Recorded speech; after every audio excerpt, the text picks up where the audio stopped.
देखिए शायर कहता है, जिसे मिल गया कमली वाले का दामन, जिसे मिल गया कमली वाले का दामन, उसे दो जहां का खजाना मिला है। जिसे मिल गया कमली वाले का दामन, उसे दो जहां का खजाना मिला है। भला बागे जन्नत में वो क्या करेगा, मदीने में जिसको ठिकाना मिला है।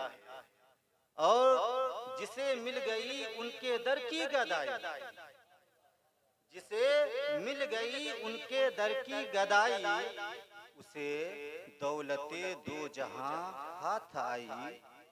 दरे मुस्तफा तक है जिसकी रिसाई, शफाअत का उसको बहाना मिला, शफाअत का उसको बहाना मिला है। और ये शेर भी देखे कि किसी को ज़माने की दौलत मिली है, किसी को जहां की हुकूमत मिली है, किसी को ज़माने की दौलत मिली है, किसी को जहां की हुकूमत मिली है। मैं अपने मुक़द्दर पे कुर्बान जाऊं कि मुझे कमली वाले की निस्बत मिली है। सुभान, मुझे कमली वाले की निस्बत मिली है। हज़रात, मौत के ऊपर गुफ्तगू हो गई है। मैं अकीदे के ऊपर थोड़ी देर गुफ्तगू करता हूँ। आपके ईमानो अकीदे में मजबूती और ताजगी पैदा होने के लिए मोहब्बतों के साथ एक मरतबा बोल दीजिए सुभान अल्लाह। अपने अपने हाथों को हवा में लहरा कर बोल दीजिए, या रसूल अल्लाह, या नबी अल्लाह, या हबीब अल्लाह। अल्लाह ताला आपके हाथों को सलामत रखे। देखिए कुरान मुक़द्दसा कहता है, इन्नल्लाह इंदहु इल्मुस साअह व युनज़्ज़िलुल गैज़ व यअलमु मा फिल अरहाम व मा तदरी नफ्सुम माज़ा तक्सिबु गदा व मा तदरी नफ्सुम बिअय्यि अर्दिन तमूत इन्नल्लाह अलीमुल खबीर। कि बेशक क़यामत का इल्म अल्लाह ही को, वही बारिश बरसाता है, वही जानता है जो कुछ माँ के शिकम में है, और कोई नहीं जानता, और कोई नहीं जानता कि वो कल कौन सा काम करेगा, और कोई नहीं जानता कि वो किस जगह पर मरेगा। बेशक अल्लाह ताला बहुत ज्यादा इल्म वाला है, बेशक अल्लाह ताला बहुत ज्यादा इल्म वाला है। हज़रात, ये उलूमे खमसा कहलाते हैं, ये 5 चीज। क़यामत कब आएगी, बारिश कब होगी, माँ के शिकम में क्या है, कल कौन क्या काम करेगा, और कौन कहाँ मरेगा। ये 5 चीजें हम सब अच्छी तरह जानते हैं कि हकीकत में इन चीजों का इल्म अल्लाह ताला को ही है, अल्लाह ताला को ही है। लेकिन हमारा ये भी अकीदा है कि अल्लाह ताला के बता देने से, अल्लाह ताला के सिखा देने से इन 5 चीजों का इल्म रसूलुल्लाह को भी है। सुभान अल्लाह, रसूलुल्लाह को भी। अब कोई कहे कि हुजूर को क़यामत के साल का इल्म था, तो हजरत जिब्राइल अमीन ने जब पूछा या रसूलल्लाह क़यामत कब आएगी, तो क्यों नहीं बताया। आपसे बार बार पूछा गया क़यामत किस साल में आएगी, आपने क्यों नहीं बताया। तो हजरात, उसमें बड़ी हिकमत। देखिए हुजूर ने क़यामत की निशानियां बताई, हुजूर ने क़यामत की तारीख बताई, हुजूर ने क़यामत का महीना बताया, यहाँ तक कि हुजूर ने क़यामत का दिन भी बताया। नहीं बताया तो सिर्फ साल को नहीं बताया, इसलिए नहीं बताया कि ये रब की जानिब से बताने का हुक्म ही नहीं। अगर बता देते तो कुरान मुकद्दसा का वो फरमान झूठा हो जाता जिसमें कुरान कहता है ला तातीकुम इल्ला बगतह, कि कयामत तो अचानक आएगी, कयामत तो अचानक आएगी। तो हुजूर को कयामत के साल का भी इल्म था। ये और बात है कि हुजूर ने बताया नहीं, क्योंकि बताने का हुक्म नहीं।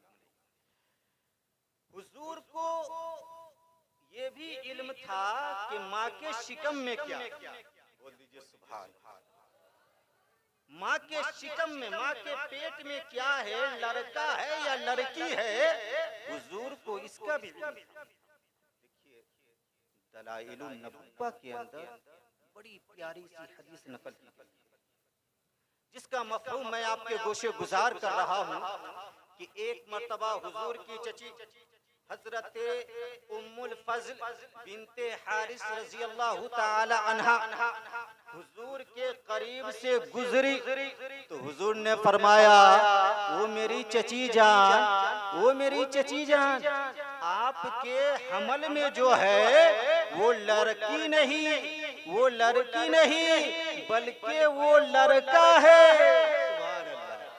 आपके जो हमल में है वो लड़की नहीं बल्कि वो लड़का है। जब ये पैदा हो तो मेरे पास लेकर आइएगा। अब देखिए हजरत उम्मुल फज़ल बिनते हारिस रज़ी अल्लाह ताला अन्हा कहती है कि हाँ, हकीकत में मेरे घर जो बच्चा पैदा हुआ वो लड़की नहीं थी बल्कि वो लड़का था। सुभान अल्लाह, वो लड़का था। हुजूर की चची कहती है कि जब मेरे घर लड़का पैदा हुआ तो मैं उसे लेकर नबी की बारगाह में गई, तो हुजूर ने उसके दाहिने कान में अजान, बाएं में तकबीर पढ़ी, अपना लुआबे दहन उसे चटाया और उसका नाम अब्दुल्ला रखा और उसके बाद फरमाया ले जाओ ये तो खुलफा के बाप है। सुभान अल्लाह, ले जाओ ये तो खुलफा के बाप है। हजरत उम्मुल फज़ल कहती है कि ये बशारत सुनने के बाद मैं बहुत खुश भी हुई और मुझे बड़ा ताज्जुब भी हुआ कि अभी ये बच्चा है और हुजूर फरमा रहे हैं ये खुलफा के बाप है। तो हजरत उम्मुल फज़ल कहती है कि मैं गई अपने घर और मैंने अपने शौहर से कहा, यानी हजरत अब्बास से कहा कि हुजूर ने मेरे इस लखते जिगर के बारे में ऐसा ऐसा फरमाया है। तो हजरत अब्बास जो हुजूर के चचा थे वो खुद हुजूर की बारगाह में आए और इसके बारे में दरियाफ्त किया। तो पैगंबर इस्लाम ने फरमाया कि हाँ मैंने ऐसा ही कहा है, यकीनन तुम्हारा ये बच्चा खुलफा का बाप है, इसी की नस्ल से सफ़ाह भी होगा, इसी की नस्ल से मेहदी भी होंगे, यहाँ तक के इसकी नस्ल से कुछ लोग हजरत ईसा इब्ने मरियम के साथ नमाज भी पढ़ेंगे, इब्ने मरियम के साथ नमाज भी पढ़ेंगे। सुभान अल्लाह, इससे दो मसाला हल हो गया। एक तो ये कि हुजूर को इसका इल्म था कि माँ के शिकम में क्या है, और दूसरा ये कि हुजूर ये भी जानते थे कि ये बच्चा कल क्या करने वाला है। सुभान अल्लाह, तो आपने ये भी बता दिया पैदाइश से पहले कि हमल में बच्चा है, लड़का है, जब पैदा हुआ तो आपने ये बता दिया कि ये खुलफा का बाप है। यहाँ तक कि इसकी नस्ल से कुछ लोग ऐसे होंगे जो हजरत ईसा अलैहिस्सलाम के साथ नमाज पढ़ेंगे। कयामत से पहले पहले हजरत ईसा अलैहिस्सलाम आएंगे, पूरी दुनिया में इस्लामी हुकूमत होगी।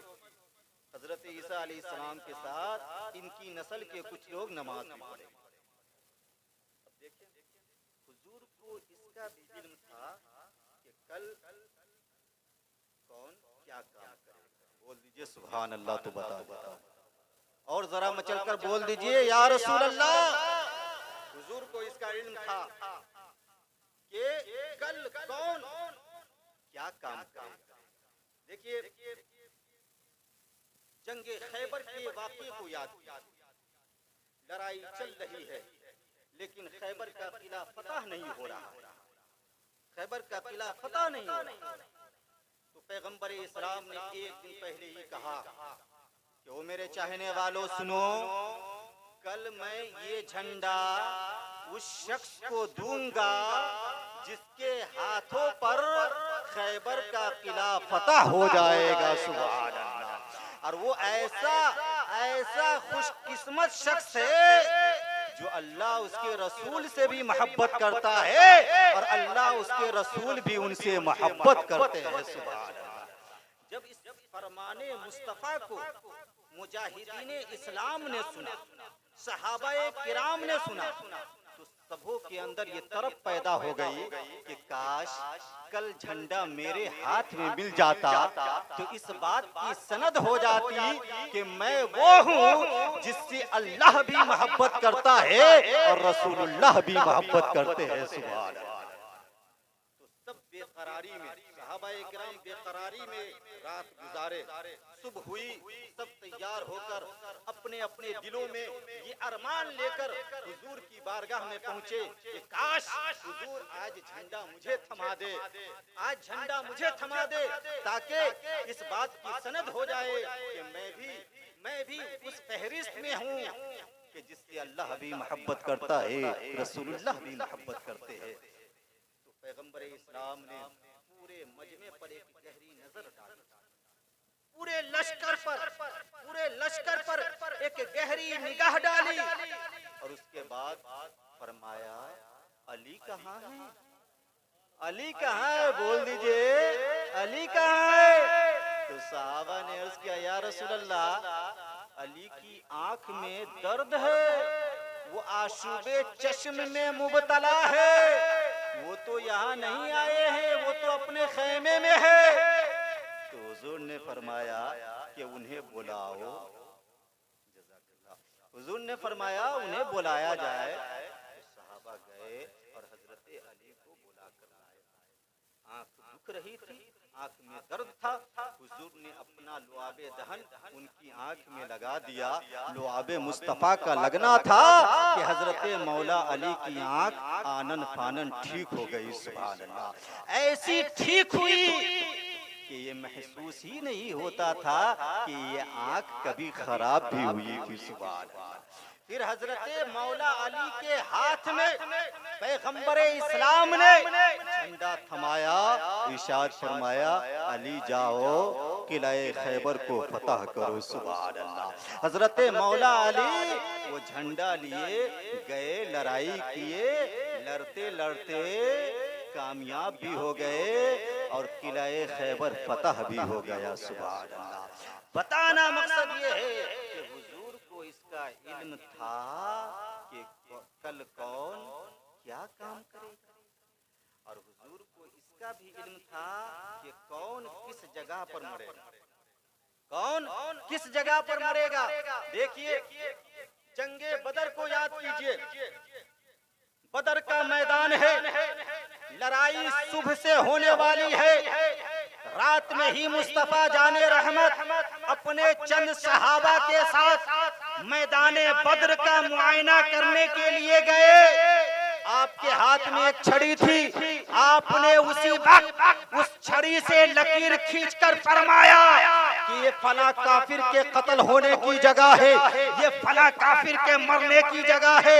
सुनो मुसलमानों, सुबह में जंग हुई, शाम तक जंग चली। जब लड़ाई खत्म हो गई तो सहाबा ने देखा कि उन काफिर की लाशें वहीं पर पड़ी हुई थी जहां पर मुस्तफा जाने रहमत ने निशान लगाया था। सुभान अल्लाह। जहां पर मुस्तफा जाने रहमत ने निशान लगाया था तो पता चला कि हुजूर को ये भी मालूम था कि कौन किस जगह पर मरेगा। सुभान अल्लाह। इसलिए मुसलमानों, अपने नबी को गैब का मानो, उनकी अजमत को पहचानो, वरना याद रखना कि कल मान भी लोगे तो कोई फायदा नहीं होगा। जभी तो इमाम इश्क व मोहब्बत लिखते हैं, आज ले उनकी पनाह, आज मदद मांग उनसे, कल ना मानेंगे कयामत में अगर कल न मानेंगे कयामत में अगर मान। देखिए, हम सब अच्छी तरह जानते हैं कि बारिश बरसाता अल्लाह ही है, लेकिन हमारा इस बात पर अकीदा है कि दुआए नबवी से बारिश होती भी है और दुआए नबवी से बारिश रुकती भी है। दुआए नबवी से बारिश रुकती भी। हदीस मुक़द्दसा का मफ़हूम मैं आपके गोशे गुजार कर रहा हूँ। देखिए, एक मर्तबा मदीना शरीफ में कहत पड़ गया, बारिश नहीं हो रही। पैगंबर इस्लाम जुमा के दिन मिंबर शरीफ पर खड़े होकर खुतबा दे रहे थे कि एक सहाबी खड़े हुए और अदब के साथ अर्ज किया, या रसूल अल्लाह, मदीना तैयबा में बारिश न होने की वजह से, बारिश न होने के सबब माल बर्बाद हो गया है, जानवर हलाक हो रहे हैं, बच्चे प्यास से तड़प रहे हैं। या रसूल अल्लाह, आप रब की बारगाह में दुआ कर दीजिए ताकि अल्लाह रब्बुल इज्जत आपकी दुआ के सदके बाराने रहमत का नुज़ूल अता फरमाए। सुभान अल्लाह।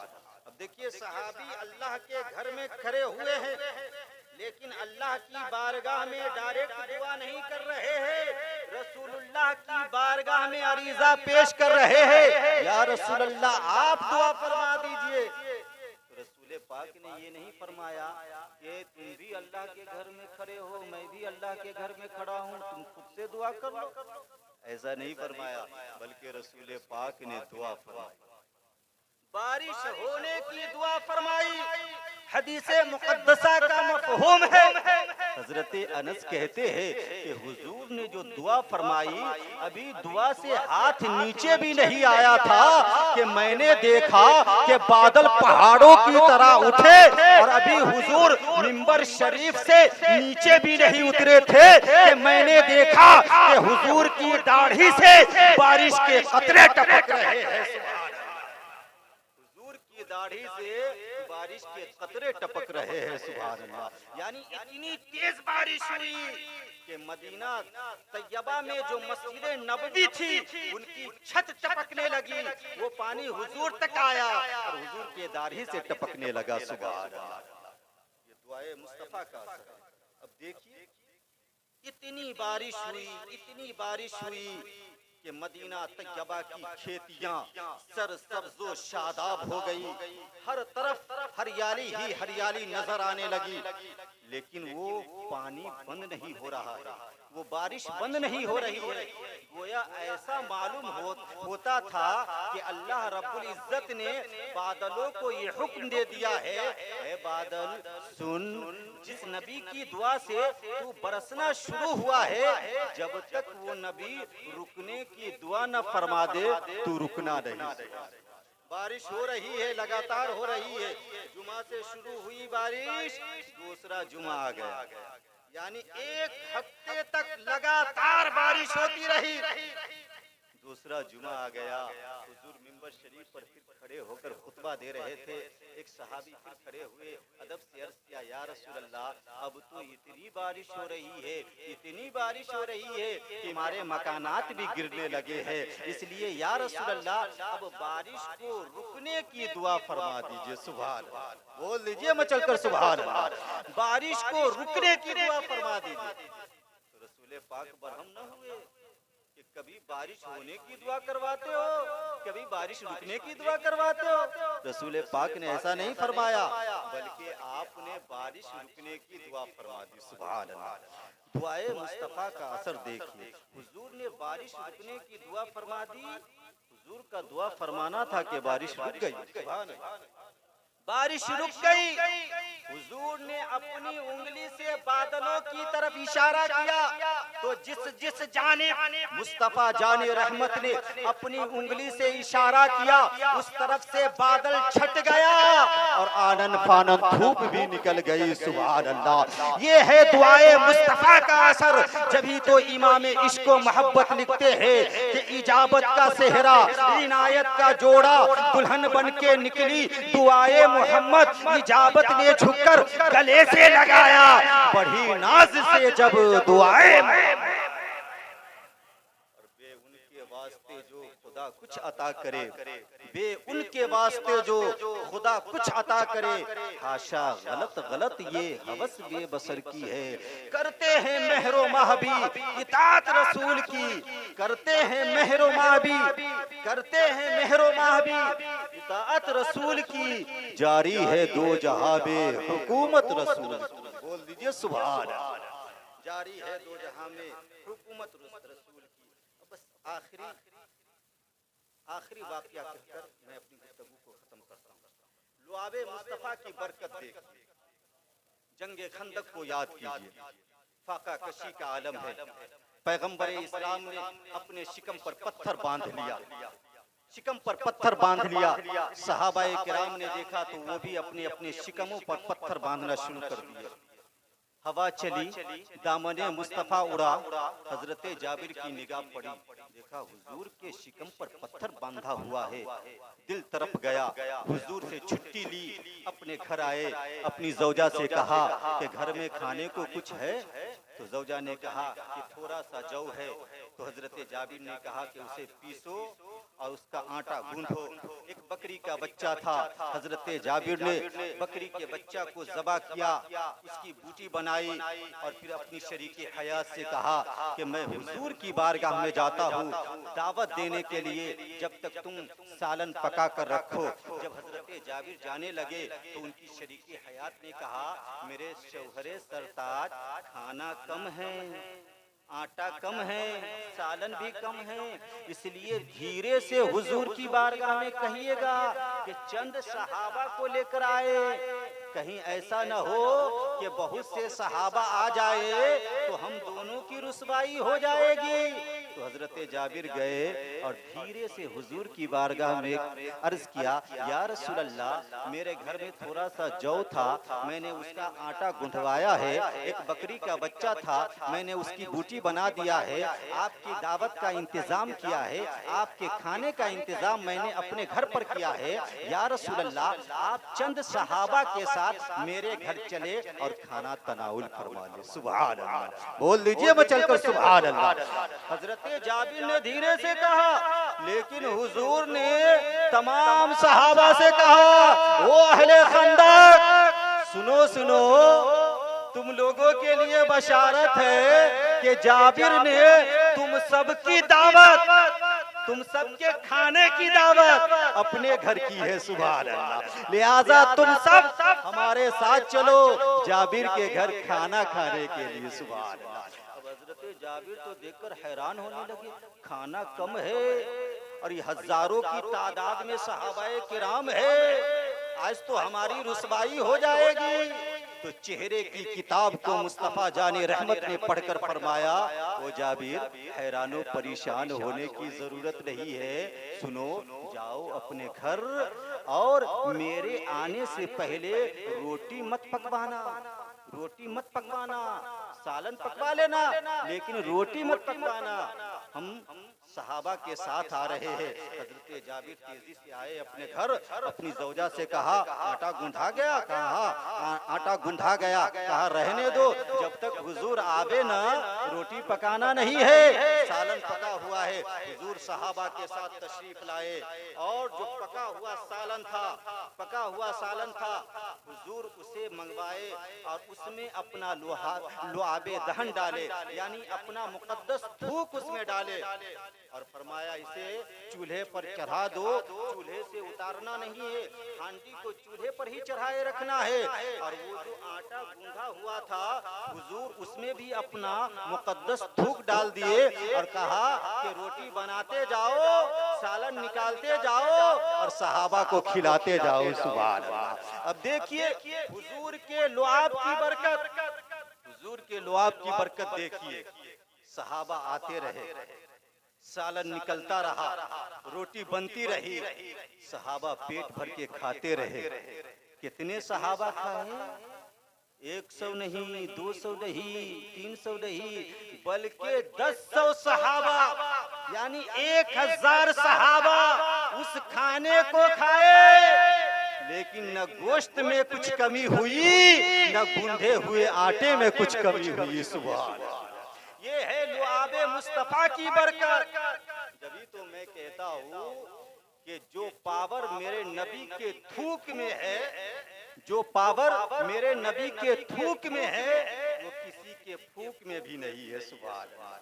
लुआबे मुस्तफा की बरकत, लुआबे मुस्तफा एक, उसकी बरकतें अनेक। वो लुआबे मुस्तफा जिसकी बरकत से कभी सांप का जहर उतर जाता है, वो लुआबे मुस्तफा जिसकी बरकत से कभी हजरत मौला अली की दुखती हुई आंख ठीक हो जाती है, वो लुआबे मुस्तफा जिसकी बरकत से कभी लटकी हुई आंख दुरुस्त हो जाती है, वो लुआबे मुस्तफा के जिसकी बरकत से कभी खारी कुएं का पानी मीठा हो जाता है, वो लुआबे मुस्तफा के जिसकी बरकत से कभी खाने में इजाफा ही इजाफा हो जाता है। अमा कहले ने दिया जाए कि जिनका ये अकीदा है कि हुजूर हमारी तरह बशर है, नबी हमारी तरह बशर है, वो जाए अपने घर, बुलाए अपनी बीवियों को, बुलाए अपने बच्चों को, बुलाए अपने रिश्तेदारों को, बुलाए अपने पड़ोसियों को, और सबों के सामने पके हुए सालन में अपना थूक डाले, गूंधे हुए आटे में अपना थूक डाले, और सबों से कहे कि आप लोग तशरीफ रखिए और ये थूका हुआ खाना खाकर जाइएगा, ये थूका हुआ खाना खाकर जाइएगा। तो हजरत मेरा दावा है कि रिश्तेदार तो दूर, पड़ोसी तो दूर, बच्चे तो दूर, खुद उसकी बीवी उसका थूका हुआ खाना खाने को तैयार नहीं होगी, खुद उसकी बीवी उसका थूका हुआ खाना खाने को तैयार नहीं होगी। तो एक इनका थूका हुआ खाना है जिसे खाने को न बीवी तैयार हो रही है, न बच्चे तैयार हो रहे हैं, न पड़ोसी तैयार हो रहे हैं, न रिश्तेदार तैयार हो रहे हैं। और एक मुस्तफ़ा जाने रहमत का थूका हुआ खाना है जिसे एक आदमी नहीं खाते हैं, दो आदमी नहीं खाते हैं, बल्कि 10 सहाबा खाते हैं, ज़ौक़ शौक़ के साथ खाते हैं, पेट भर के खाते हैं। लेकिन उस थूक की बरकत ऐसी होती है, उस लुआब की बरकत ऐसी होती है कि खाने में कुछ भी कमी वाक़ई नहीं हो पाती है। इसीलिए तो मैं कहता हूँ कि जब किसी का थूक नबी के थूक की तरह नहीं हो सकता, तो जमाने का कोई मुल्ला नबी की तरह कैसे हो सकता है, जमाने का कोई इंसान नबी की तरह कैसे हो सकता है। क्योंकि हमारे नबी की शान तो ये है कि मेरे रज़ा, अच्छे रज़ा, मीठे रज़ा, सबके रज़ा, रब के रज़ा लिखते हैं। क्या खबर कितने तारे खिले छुप गए, पर न डूबे न डूबा हमारा नबी, सारे ऊंचों में ऊंचा समझिए जिसे है, उस ऊंचे से ऊंचा हमारा नबी। और गमज़दों को रज़ा मुज़्दा दीजिए के है बेकसों का सहारा हमारा, बेकसों का सहारा हमारा नबी।